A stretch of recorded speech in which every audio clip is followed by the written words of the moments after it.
From boats for children through to high-performance dinghies and keelboats, or comfortable and long-ranging cruisers, there really is something for everyone who has the urge to sail.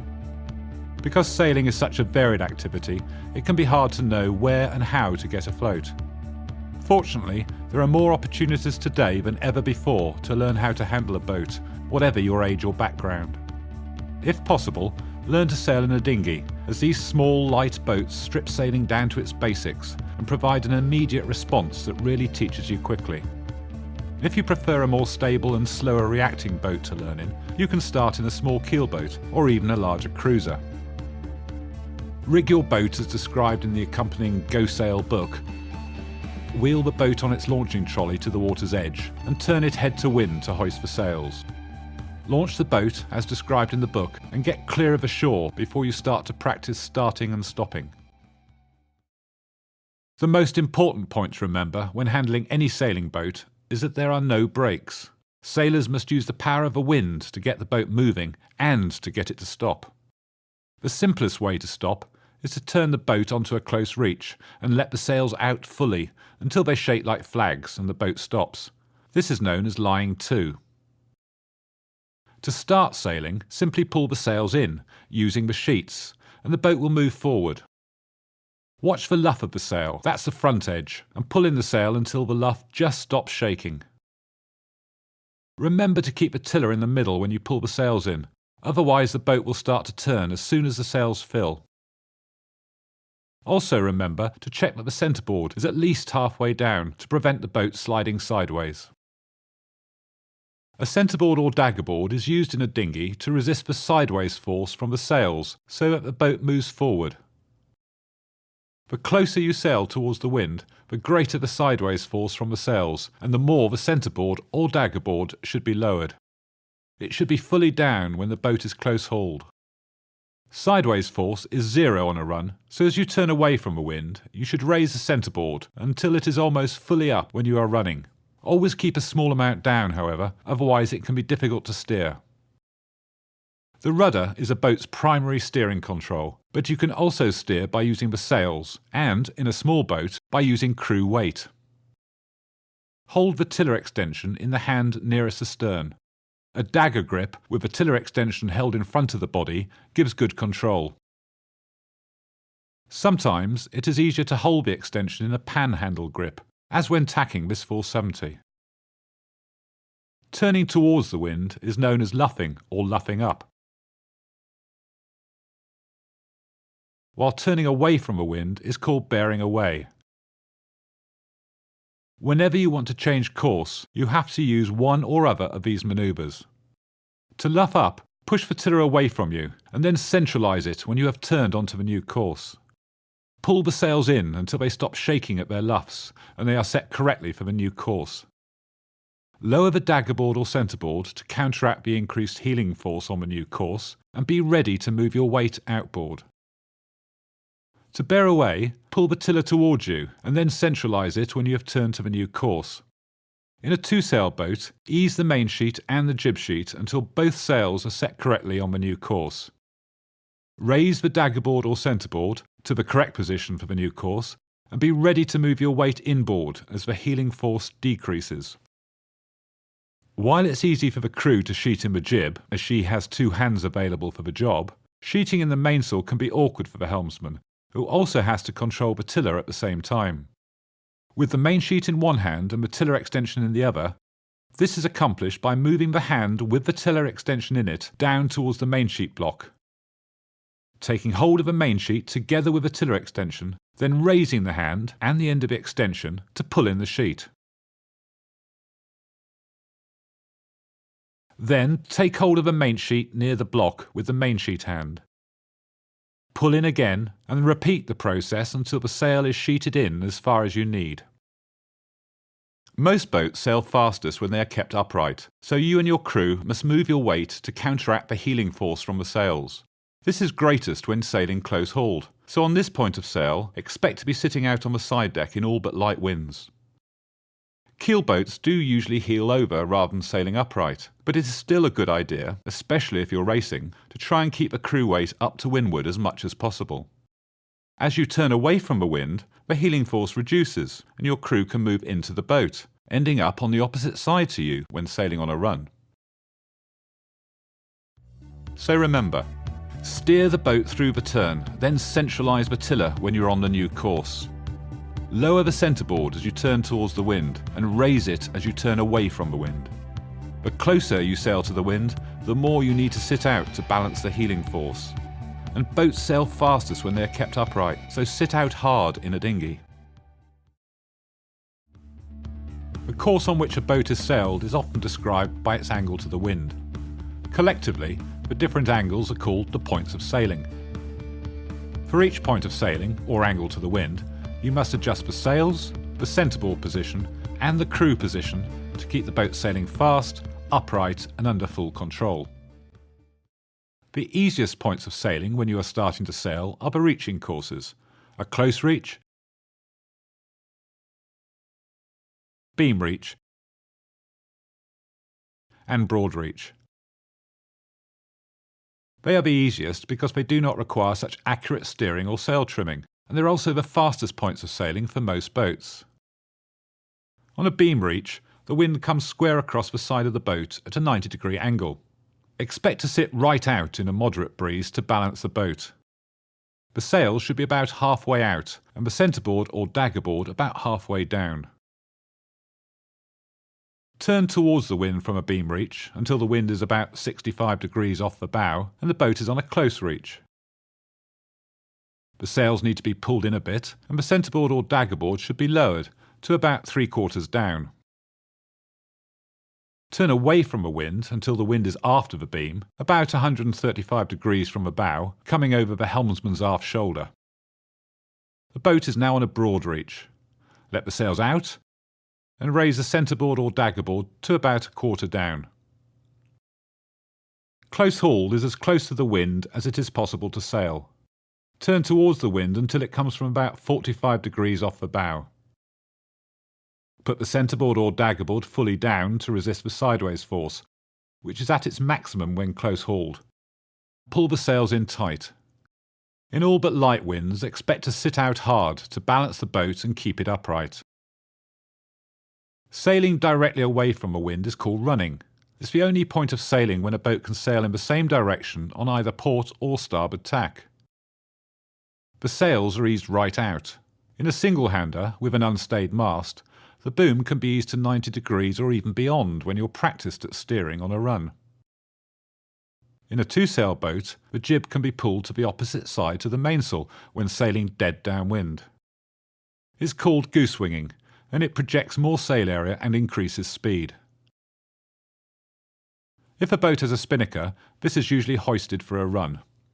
Because the heeling force is near zero, the crew of a two-person dinghy sit on opposite sides to balance it. In a single-hander, the helmsman sits near the middle and should be ready to move his weight in or out to counteract any rolling. So remember, if the wind comes over the port side, the boat is on port tack. If the wind comes over the starboard side, it is on starboard tack. Reaching courses are the easiest and fastest points of sailing. Adjust the sails, the centreboard position, and move your crew weight to suit the point of sailing you are on. Tacking is the manoeuvre used to turn the bow through the wind when a change of course involves turning from port to starboard tack or vice versa. You can tack from any upwind course to another, but usually boats tack from a close haul course to the other close haul course on the opposite tack.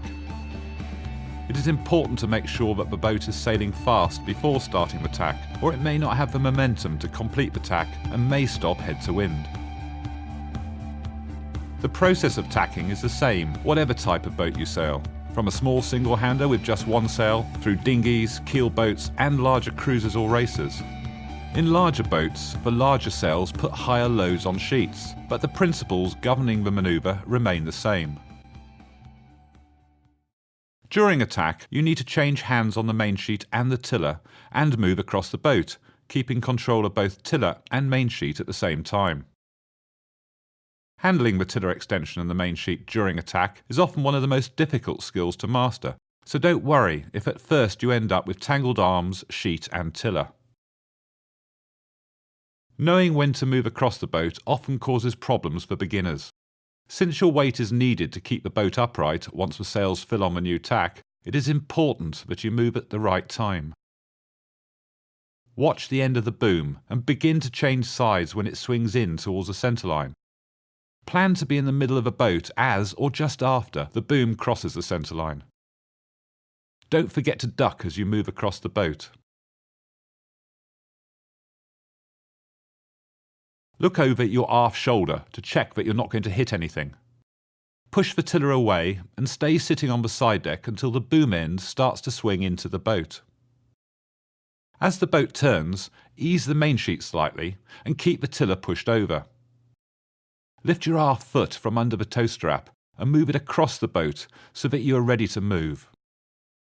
When the boat turns through head to wind, move across the boat, leading with your tiller hand so the tiller extension swings across ahead of you. Duck under the boom as you go. Ease the mainsheet, if necessary, to balance the boat as the sails begin to fill with wind. Put your front foot under the tow strap and sit down on the side deck on the new side.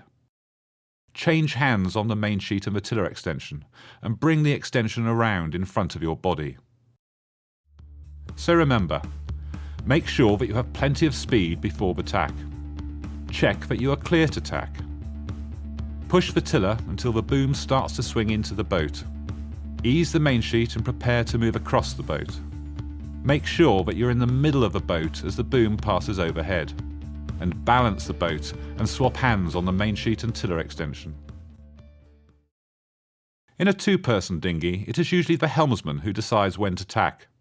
She is responsible for ensuring that the new course is clear and for making sure that the crew is ready. After the tack, she must check the sail trim, boat balance and the new course. The crew is responsible for releasing the jib sheet, picking up the new sheet, moving across the boat and sheeting in the jib on the new side as the boat completes the turn. Before the tack, the helmsman checks that the area is clear, then calls "ready about" to warn the crew. When the crew is ready, she calls "ready" and uncleats the jib sheet. The helmsman calls out "Leo," then starts the turn. The tiller should move about 30 degrees from the centre line. As the boat turns head to wind, the helmsman keeps the tiller pushed over and starts to cross the boat, leading with the hand holding the tiller extension. The crew also starts to move, picking up the new jib sheet as she crosses the boat. As the bow passes through head to wind, the helmsman and crew duck under the boom as it comes into the middle of the boat. As the jib starts to back or fill with wind on the opposite side, the crew lets go of the old jib sheet and pulls on the new one. The helmsman and crew sit down on the new windward side. The helmsman steers while holding the tiller extension behind her back and straightens the tiller when the boat is on the new close-haul course. The helmsman swaps hands on the mainsheet and tiller extension by bringing the mainsheet hand to the extension, releases the extension with the other hand and brings it around to pick up the mainsheet. So remember, the helmsman checks that the crew is ready and pushes the tiller to start the turn. Don't rush across the boat. The manoeuvre takes longer than you may think. Wait until the boom swings towards the centre before moving. As the jib starts to fill on the wrong side, let go of the old jib sheet and pull on the new one. Don't pull it across too early. Keep steering through the manoeuvre until you are on the desired course, then centre the tiller and swap hands on the tiller extension and mainsheet. Jibing has the same result as tacking. The boat is turned to bring the wind to the other side of the boat. But when jibing, the boat is turned downwind, i.e. with the wind behind you, so that the stern passes through the wind. During a jibe, the boat bears away until it is heading directly downwind, then continues the turn until the mainsail swings rapidly across to the other side. The process of jibing varies slightly from dinghies with lightly loaded sails and larger boats with heavier gear and higher loads. When jibing a dinghy or small keelboat, it is normal to let the boom swing unchecked from one side to the other during the jibe, which makes it very important for the crew to keep their heads down during the manoeuvre. It also means that jibing is quicker and feels more violent than tacking. The speed with which the mainsail and booms swing across through the jibe means that it is very important that you move your weight quickly to the new side. If you are slow to move, especially in a strong wind, a jibe can end in a capsize. Before a jibe, make sure that the daggerboard is raised so that it is no more than 1/4 down. Check that the area the boat will turn into is clear and steer onto a dead run, with the boat well balanced.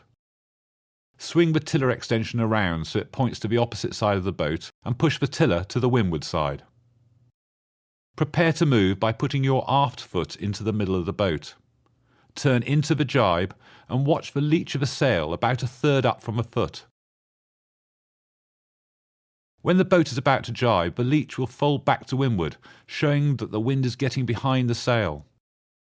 When you see the leach starting to fold, pull sharply on the mainsheet to start the boom moving. Move across the boat, facing forward, duck under the boom as it passes overhead, and centre the tiller to stop the boat turning further. Sit down on the new side, holding the tiller extension behind your back, and make sure that the tiller is in the middle so that the boat does not continue turning. Bring the mainsheet hand across to take hold of the tiller extension and release the tiller extension with the other hand. Bring that hand around to take the mainsheet. Steer onto the desired course and trim the mainsail as needed. Adjust the daggerboard if necessary for the new course. So remember, raise the daggerboard so that it is no more than 1/4 down. Check that you are clear to make the jibe and steer onto a dead run. Turn into the jibe and pull sharply on the mainsheet to start the boom moving. Duck under the boom and centre the tiller. Swap hands on the controls and adjust the centreboard for the new course. In a 2-person dinghy, the helmsman decides when to jibe and checks that the crew is ready, just as you do before tacking. The crew is responsible for using her weight to balance the boat through the jibe and for sheeting the jib from one side to the other. When you want to jibe, bear away until the jib hangs limply behind the mainsail, showing that you're on a dead run. Check that the area the boat will turn into is clear and warn your crew by calling "Stand by to jibe." She checks that the centreboard is no more than 1/4 down, or that the daggerboard will not foul the boom. Take another look round and call out "Jibe-o!" Then swing the tiller extension around so it points to the opposite side of the boat and push the tiller to the windward side to start the turn. Stand up in the middle of the boat and prepare to pull the boom across. The crew picks up the new jib sheet and prepares to sheet the sail to the new side. Watch the jib, as when the boat is about to jibe, the jib will blow across to the windward side, showing the stern is swinging through the wind. Pull on the mainsheet, or jibing line if fitted, to start the boom swinging across. The crew sheets the jib to the new side when it blows across the bow. As the boom swings overhead, move to the new windward side and centre the tiller to stop the turn. The crew moves as necessary to balance the boat and keep it upright during and after the jibe. When the boom is on the centreline, the helmsman and crew should both be in the middle of the boat. As the boom reaches the new side, the mainsail will fill at once and the boat will accelerate. The crew must move to keep the boat upright. The helmsman swaps hands on the tiller extension and mainsheet and sits down on the new windward side. Once the boat is level, you can steer to the new desired course. The boat will probably have turned through quite a wide arc, especially in light winds, before the mainsail swung across, and it is now likely to be on a broad reach on the new tack. So remember, check that the crew is ready to jibe. Push the tiller to windward and stand up in the middle of the boat. Pull the boom across as the crew picks up the new jib sheet. Watch the boom and duck as it passes overhead. Sheet in the new jib sheet, balance the boat and centre the tiller for the new course. A capsize is always a possibility if you sail a dinghy, even in a stable general-purpose dinghy. and it becomes much more likely if you sail a high-performance dinghy. The most important thing to remember when you capsize is to always keep hold of a boat and never attempt to swim to shore. A capsized boat is far easier to spot than a swimmer's head, and the shore is usually further away than it looks. If you capsize a single-hander, it is best if you try to climb over the high side directly onto the daggerboard as the boat capsizes. This is usually possible when the boat capsizes to leeward, but more difficult when the capsizes to windward on top of the helmsman. Getting onto the daggerboard as the boat capsizes makes it possible to right the boat quickly and also helps avoid exhaustion through having to swim around the boat and climb up onto the daggerboard. If you end up in the water, reach up and pull down on the daggerboard and pull on the gunwale if you can reach it. Climb aboard as the boat comes upright.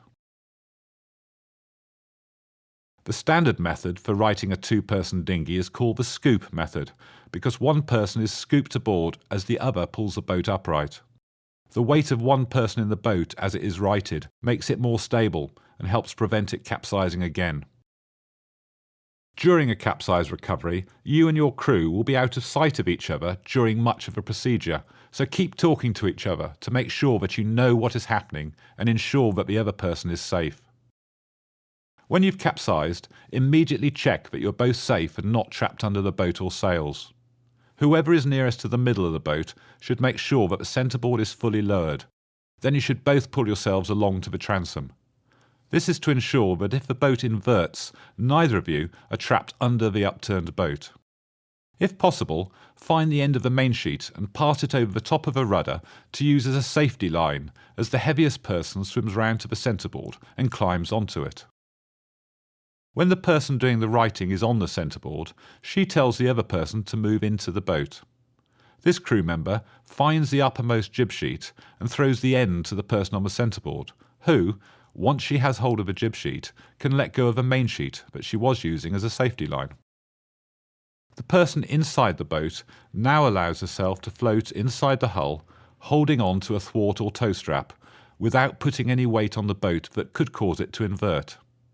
If she can reach it easily, she should ensure that the main sheet is free to run, so that the mainsail can flap freely when the boat is righted. The person on the centreboard stands with her feet close to the hull and leans back, holding onto the jib sheet. Standing near the end of the centreboard risks breaking it. Lean back and pull steadily on the jib sheet. The boat will be slow to right at first, but when the masts and sails have been pulled clear of the water, it will come up quite quickly. As the boat comes upright, the other person will be scooped aboard. The person on the centreboard can often scramble aboard by the windward shroud as the boat comes upright. If not, the crew can help her aboard over the side deck. Modern dinghies, especially high-performance ones, are often very prone to invert when capsized. This is because they usually have a high amount of built-in buoyancy that is situated in the sides and the floor of a boat rather than in the bow and stern. This helps them to come upright with very little water in them, but it also causes them to float very high on their sides when capsized. Floating high makes it more likely the boat will invert. If a boat inverts, its decks can form a seal with the water, and the resistance of the sails underwater also makes it slow to right. The technique for righting an inverted boat is to bring it up to the normal capsized position, lying on its side, before proceeding with the scoop method. Remember to right the boat so that the mast comes up against the wind. This makes the recovery from the normal capsized position much easier and will help prevent the boat capsizing again. So remember, always keep hold of the boat. Check that you are both safe. Fully lower the centreboard and pull yourselves along to the transom. One of you climbs onto the centreboard while the other passes up the jib sheet. Lean back and pull on the jib sheet to right the boat. Try to scramble on board as the boat comes upright while the person in the water is scooped into the boat. Most boats have a facility to hoist a spinnaker when sailing on downwind courses to add sail area and increase speed. There are two types of spinnaker: asymmetric spinnakers, which are flown from a bowsprit, that's a pole that pokes out from a bow, and conventional spinnakers, which require a removable spinnaker pole that attaches to the mast. An asymmetric spinnaker is stowed and launched from a built-in chute at the bow or pouches either side of a mast. The bowsprit is normally retracted when the asymmetric is not being used, and so it has to be extended when the sail is hoisted. To hoist, the helmsman bears away to a broad reach while the crew pulls the halyard, which in many systems also extends the pole as well as hoisting the sail. The process is reversed to drop the sail. An asymmetric spinnaker is trimmed using two sheets, just like a jib. The crew must avoid oversheeting the sail and try to keep it trimmed with a slight curl in the luff for maximum speed. An asymmetric is inefficient when sailing on a dead run, so sailing downwind is done in a series of reaches and jibes. Jibing an asymmetric spinnaker is a relatively simple process, but it still requires good timing and coordination between helmsman and crew. An asymmetric spinnaker is jibed just like a jib. The crew lets out one sheet as she pulls in the other. Avoid a twist developing in the sail by holding the old sheet in tight until the boat is jibed, then pulling quickly on the new sheet to pull the sail around the forestay to the new leeward side. A conventional spinnaker is symmetrical and has the windward sheet, called the guy, led through the end of a movable spinnaker pole, which is attached to the mast. When the boat is jibed, the pole must be moved across the boat and attached to the spinnaker's other clew. The helmsman usually hoists a conventional spinnaker, whilst the crew fits the pole to the guy and to the ring on the mast, then adjusts the angle of the pole with the guy and takes the sheet to trim the sail. To lower the spinnaker, the crew removes the pole from the mast and brings it back into the boat, unclipping it from the guy and stowing it in the boat. She then pulls on the guy to bring the sail within reach and, as the helmsman lowers the halyard, she packs the sail into the stowage pouch. Jibing a conventional spinnaker is more complicated than an asymmetric. To jibe, the helmsman bears away to a run and the crew pulls the pole back to set the sail square across the bow of the boat. When the mainsail has been jibed, the crew removes the spinnaker pole from the mast and the old guy, clips it to the new guy and to the ring on the mast. She then adjusts the guy to set the pole angle to suit the new course and takes a sheet to trim the sail. So remember, bear away to a broad reach or run before hoisting an asymmetric. Jibe an asymmetric by pulling it across the boat with the new sheet. A conventional spinnaker has a pole that needs adjusting to trim the sail. The spinnaker pole must be moved to the new windward side during a jibe. Sail on a run or very broad reach to hoist and lower a conventional spinnaker. Many high-performance dinghies use one or more trapezes to allow the crew to move their weight further out of the boat. A trapeze is a wire running from a mast just above the shrouds, with a ring at its bottom end. The ring attaches to a hook on a trapeze harness. Using a trapeze is not difficult, but it requires practice and a degree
So remember, learn to trapeze with an experienced helmsman. Sit on the side